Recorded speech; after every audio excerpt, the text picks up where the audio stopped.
Welcome to English Express. No glamour, no clamor.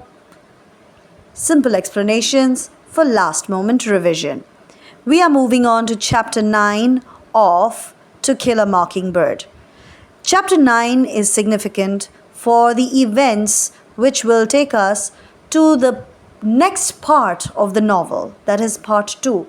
Although Chapter 9 is a part of the first half of the novel, but it definitely hints at the happenings and the ongoing ideas which will give us a lead into part 2 of the novel.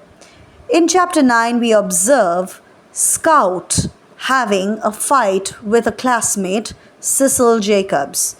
And Jacobs uses a racial slur and calls Scout's father a nigger lover. Scout, in defense, beats up Cecil Jacobs. Atticus Finch is revealed to have been defending Tom Robinson, a black man accused of raping a white woman. Atticus Finch is not sure whether he will win or lose, but he must fight to let the sense of justice and self-respect going. In this chapter, we find Scout questioning and Jem questioning Atticus about what he does. In this regard, Atticus is asked, "Do you defend niggers, Atticus?" which is asked by Scout. To that, Scout says, "Of course I do. Don't say niggers, Scout. That's common." And from there onwards, the chapter takes another leap when Atticus Finch says, I'm simply defending a Negro. His name's Tom Robinson. He lives in that little settlement beyond the town dump. He's a member of Calpurnia's church, and Cal knows his family well. She says they are clean living folks. Scout, you aren't old enough to understand some things yet, but there's been some high talk around town to the effect that I shouldn't do much about defending this man. It's a peculiar case. It won't come to trial until summer session. John Taylor was kind enough to give us a postponement. All of these highlight the key idea that Atticus Finch is definitely defending Tom Robinson. As we move and progress with the chapter, we realize that it's Christmas time and Atticus Finch's brother Jack comes home to stay with them for a week. Scout gets along with Uncle Jack, but begins cursing in front of him, which she has recently picked up as a habit.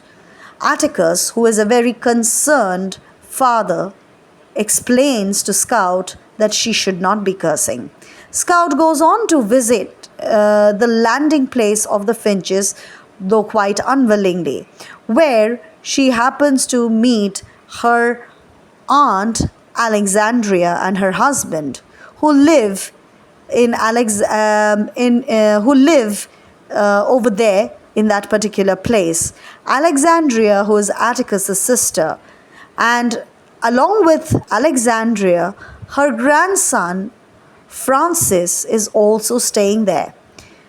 Scout points out that Francis is quite boring and Francis, on the contrary, she goes on to say that Francis is quite boring, and he also comments about Dill as being a runt and also uses a racial slur to belittle Atticus. Scout beats up Francis, and Francis complains to Alexandria and Jack. Jack spanks Scout without even hearing her side of the story.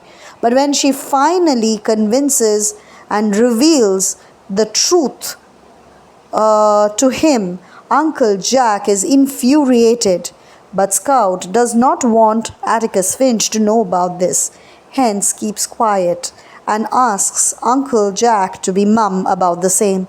Later on, as we move on in this particular chapter, we see that Scout overhears Atticus telling Jack that Tom Robinson is innocent but doomed, as the white jury will not spare him. The hints and highlights of this chapter unfold the fact that the clear distinction between the black and the white society is quite clearly and distinctly and starkly presented. And at the same time, Scout, who doesn't understand these differences, is slowly being introduced to the black man's world, the black man's dilemma in a white, wide society. For more details and more content, please like, share, and subscribe to my channel. Thank you.